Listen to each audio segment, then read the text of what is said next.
Charles Bender is my name, and then I grew up on a small family farm. After I grew up on a farm, just stuff happened and then we couldn't farm anymore. And after that, I tried jumping around to jobs here and there.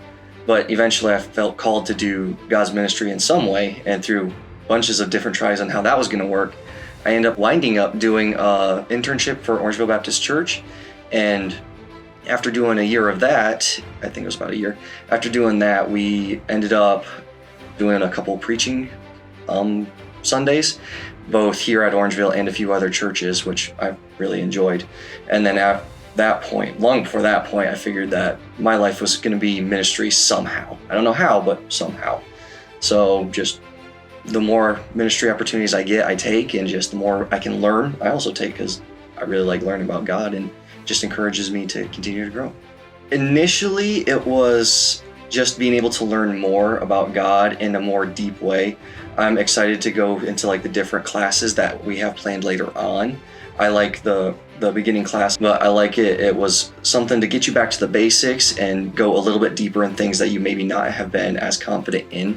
For me, it just is a good reminder and way to push you out of your comfort zone.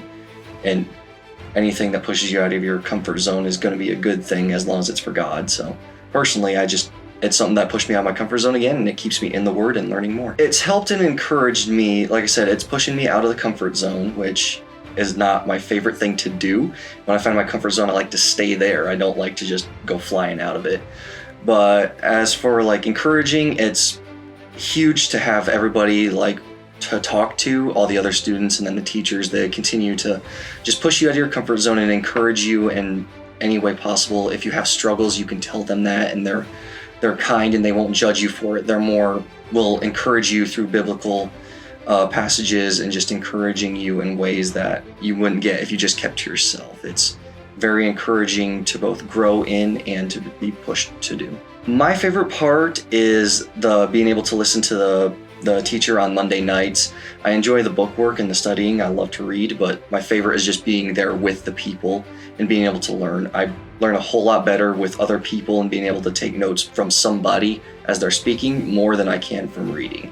And I enjoy reading, but for me, just being there in person, having somebody to talk to and to answer questions physically is just super helpful for me. I've been putting into practice in a lot of different ways. I'm in charge of Orangeville Baptist Church's Kids Club ministry, and I'm really enjoying that. One of my biggest things that I like to do is I like to teach kids. I feel like I can connect with them a bit more. I can be as excited and I can talk a little bit faster and I can move all sorts of hand gestures and they just get that. And I can be more excited with the stories. With kids, you can just talk to them, you can ask questions, and they are so energetic. It's like when they get excited about it, it makes me more excited, and just seeing the look on their faces when they're like, oh, this story's so cool, this is so exciting.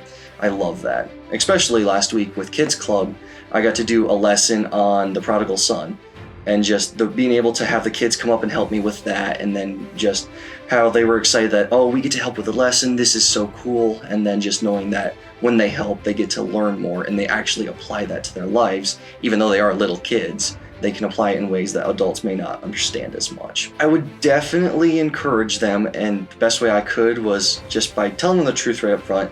It is difficult, but it's not difficult to the point of, I guess, making you want to quit.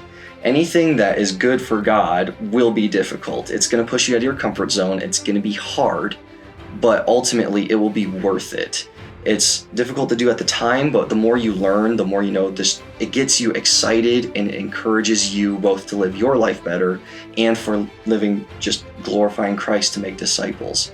It's been super encouraging, and just for me, like the more I'm trying to do for God, you can get into those ruts where just life seems tough, nothing seems to be going right, but coming here, it encourages you, both the people are helping you, and then you get to know that, yes, the stuff I'm learning and the stuff I'm teaching is encouraging you and it is right. So you can be confident in what you're doing, and both confident that you are doing things the right way, and that just the people are encouraging you both in your life as well. Because it's not just your biblical walk, it's your everyday walk, should be the biblical walk.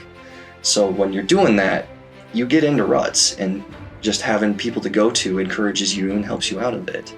And just being able to do all this studying and learning more about God makes you a better student for God and a better disciple maker, to be functional disciple makers.